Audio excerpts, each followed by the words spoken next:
2020 ലോകകപ്പിൽ ടീം ഇന്ത്യക്ക് ഇന്ന് ആദ്യ മത്സരം. ഇന്ന് രാത്രി 8 മണിക്ക് ന്യൂയോർക്കിൽ നടക്കുന്ന മത്സരത്തിൽ അയർലൻഡാണ് എതിരാളികൾ.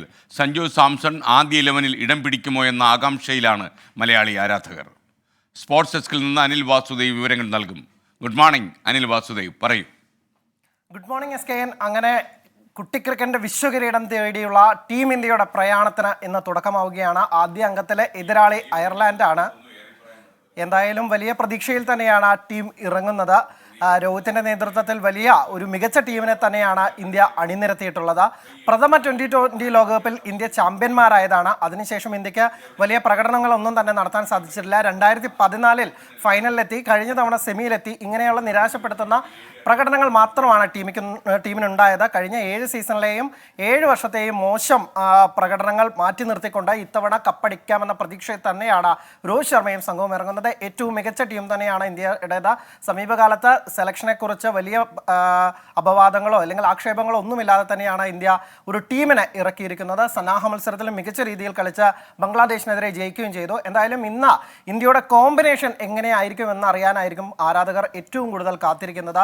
അതിലേറ്റവും പ്രധാനപ്പെട്ടത് ഓപ്പണിങ്ങിൽ നായകൻ രോഹിത് ശർമ്മയ്ക്കൊപ്പം ആര് എന്ന കാര്യത്തിലാണ്. സ്പെഷ്യലിസ്റ്റ് ഓപ്പണറായിട്ടുള്ള യശസ്വി ജയ്സ്വാളോ അതോ IPL-ൽ ഓറഞ്ച് ക്യാപ്പ് നേടിയിട്ടുള്ള വിരാട് കോഹ്ലിയോ എന്ന കാര്യത്തിലാണ് വലിയ സംശയം. വിരാട് കോഹ്ലി ഒരുപക്ഷെ ഓപ്പണറായി ഇറങ്ങുകയാണെങ്കിൽ മധ്യനിരയിൽ കൂടുതൽ താരങ്ങളെ പരീക്ഷിക്കാനുള്ള ഒരു അവസരമൊക്കെ തന്നെ ഇന്ത്യക്കുണ്ട്. ആ സാധ്യതയിലെ ആദ്യ പേരുകാരൻ നമ്മുടെ മലയാളി താരം സഞ്ജു സാംസൺ തന്നെയാണ്. സന്നാഹ മത്സരത്തിൽ പിഴച്ചെങ്കിൽ പോലും സഞ്ജുവിൻ്റെ ക്ലാസിനെ കുറിച്ച് ആർക്കും തന്നെ ഒരു സംശയവും ഉണ്ടാവില്ല.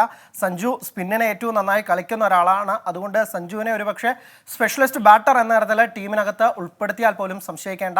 അതേസമയം അല്ലെങ്കിൽ ശിവൻ ദൂബെക്കാണ് സാധ്യത. കൂടുതൽ ബൗളർമാരെ കൂടി ഉപയോഗിക്കാം എന്ന സാധ്യത പ്രയോജനപ്പെടുത്തി ഒരുപക്ഷെ ശിവം ദൂബെയെ ഉപയോഗിക്കാനുള്ള സാധ്യതയും തള്ളിക്കളയാനാവില്ല. ഒപ്പം തന്നെ ഈ പിച്ച് നസാവു കൗണ്ടി സ്റ്റേഡിയത്തിലാണ് ഈ മത്സരം നടക്കുന്നത്, ന്യൂയോർക്കിലെ. അവിടെ ഒരുപോലെ പേസിനെയും സ്പിന്നിനെയും തുണയ്ക്കുന്ന ഒരു പിച്ചാണ്. അതുകൊണ്ട് തന്നെ ഇന്ത്യയുടെ കോമ്പിനേഷൻ, ബൗളിംഗ് കോമ്പിനേഷൻ എങ്ങനെയായിരിക്കും എന്ന കാര്യത്തിലും വലിയ ആകാംക്ഷയാണുള്ളത്. കാരണം 3 പേസർമാരോ 3 സ്പിന്നർമാരോ അങ്ങനെയാണ് ഏതായിരിക്കും എന്ന കാര്യത്തിൽ അറിയാനായിരിക്കും വലിയ ആകാംക്ഷയോടെ കാത്തിരിക്കുന്നത്. ഒരു പക്ഷേ 2 പേസർമാരും 3 സ്പിന്നർമാരുമായിട്ടായിരിക്കും ഇന്ത്യ ഇറങ്ങാൻ സാധ്യത. അതെങ്ങനെയെങ്കിൽ അക്സർ പട്ടേൽ ടീമിൽ ഇടം പിടിക്കുമെന്നാണ് നമ്മൾ പ്രതീക്ഷിക്കുന്നത്.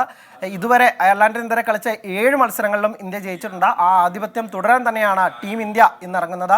വമ്പൻ പോരാട്ടം തന്നെ നമ്മൾ ഈ ന്യൂയോർക്കിൽ പ്രതീക്ഷിക്കുന്നു. വലിയ സ്കോർ പിറക്കുമെന്ന് തന്നെ പ്രതീക്ഷിക്കാം. ഇതേ സ്റ്റേഡിയത്തിൽ കഴിഞ്ഞ ദിവസം നടന്ന സന്നാഹ മത്സരത്തിൽ ഇന്ത്യക്ക് 180-നടുത്ത് സ്കോർ നേടാൻ സാധിച്ചിട്ടുണ്ട്. അതുകൊണ്ട് അത്തരമൊരു പ്രകടനം തന്നെ, അതിനേക്കാൾ ഒരു മികച്ച പ്രകടനം ഇന്ത്യയുടെ ബാറ്റിംഗ് പ്രകടനം ഉണ്ടാകുമെന്ന് തന്നെയാണ് ആരാധകർ പ്രതീക്ഷിക്കുന്നത്. SKN.